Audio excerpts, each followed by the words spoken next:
Assalamualaikum warahmatullahi wabarakatuh. Alhamdulillah wassalatu wassalam ala Rasulillah Muhammad bin Abdullah wa ala alihi wa ashabihi wa man tabi'ahu bihudah, amma ba'du. Banyak yang bertanya, bagaimana sih meninggalnya Abu Lahab? Hampir tidak ada yang mengisahkan bagaimana kematian Abu Lahab. Abu Lahab adalah sosok manusia yang sangat membenci baginda besar Nabi kita Muhammad sallallahu alaihi wasallam.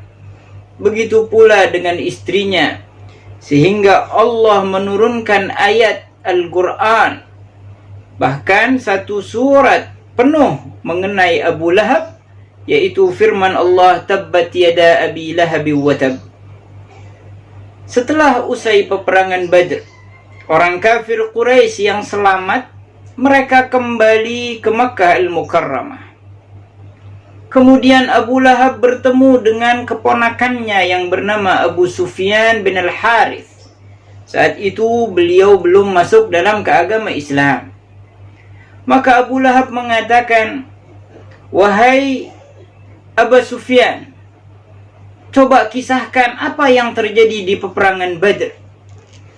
Kata Abu Sufyan, "Sungguh wahai paman, kami baru saja bertemu dengan orang-orang yang sangat hebat.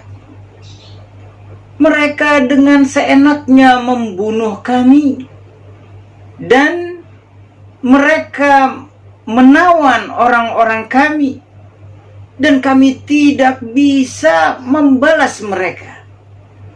Dan tidak ada seorang pun yang pantas disalahkan, karena kami berperang melawan para pria yang putih yang berada di atas kuda, yang kudanya tersebut melayang antara langit dan bumi. Demi Allah, tidak ada yang bisa menandingi mereka, siapapun itu." Maka Abu Rafi', beliau adalah budaknya Sayyidina Al-Abbas, kemudian dihibahkan oleh Sayyidina Al-Abbas kepada baginda besar Nabi Muhammad sallallahu alaihi wasallam dan menjadi budaknya Rasulullah sallallahu alaihi wasallam, kemudian dimerdekakan oleh Rasulullah sallallahu alaihi wasallam. Abu Rafi' mengatakan, saat itu dia masih menjadi budaknya Sayyidina Al-Abbas, "Demi Allah, itu adalah para malaikat." Maka Abu Lahab menoleh kepadaku, lalu ia mengangkat tangannya dan menempeleng wajahku sehingga aku tersungkur. Kemudian aku ulangi lagi, "Sungguh itu adalah para malaikat." Maka Abu Lahab naik ke dadaku dan memukuli aku, dan aku saat itu terlentang, tidak bisa melawan sama sekali.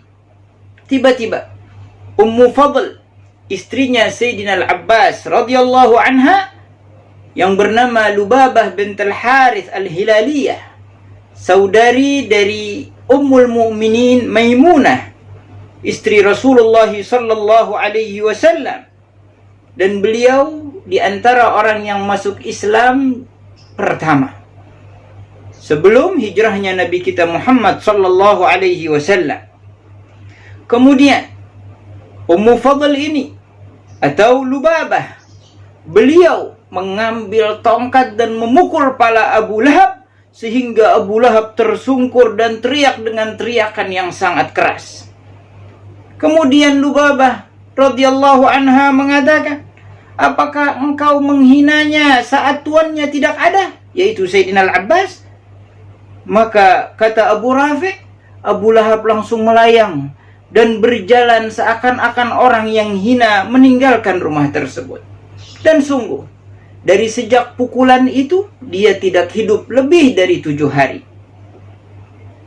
Sungguh, dia diberi penyakit oleh Allah subhanahu wa ta'ala yang disebut saat itu Al-Adasah.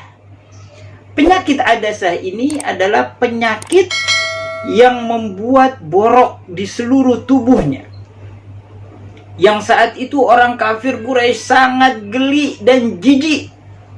Bahkan mereka menjauhi orang-orang tersebut, termasuk Abu Lahab. Dia dijauhi oleh orang-orang kafir Quraisy. Bahkan istrinya menjauhinya, anaknya menjauhinya, dia usir dia dari rumahnya. Dia berjalan luntang-lantung tidak tahu kemana tujuannya, sampai dia mati. Kemudian orang-orang melihat jasadnya Abu Lahab dan tidak ada yang berani untuk mendekatinya karena jijiknya mereka dan baunya jasad tersebut. Kemudian setelah 3 hari, orang-orang Makkah khawatir kalau penyakit itu menular kepada yang lain. Maka mereka bertekad untuk menguburkan Abu Lahab. Namun apa daya, karena mereka jijik dan sangat merasa kebauan, maka disuruh untuk menggali lubang untuk menanam jasadnya Abu Lahab ini. Setelah lubang itu tersedia, maka mereka menjulurkan kayu yang panjang untuk mendorong jasadnya Abu Lahab karena tidak ada yang berani untuk memegangnya. Didorong sampai masuk ke lubang tersebut. Setelah itu, mereka tidak mau untuk menimbun dengan debu ataupun dengan tanah yang ada di situ.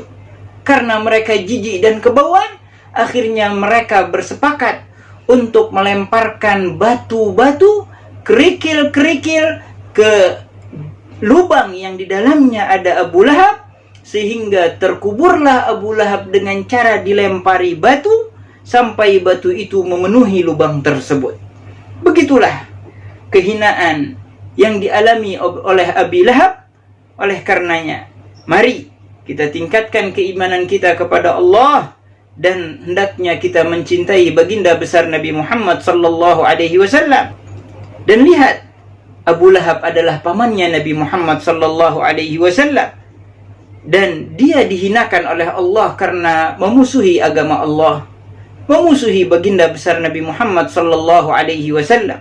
Maka dari itu Sayyidina Ali bin Abi Thalib karramallahu wajhah, beliau mengatakan, "Mal mar'u illa bidinih, fala tatruqit taqwa ittikalan 'ala an-nasabi, faqad rafa'al Islam Salman al-Farisi, wa qad wada'a ghadbul lahibi Abal Lahabi."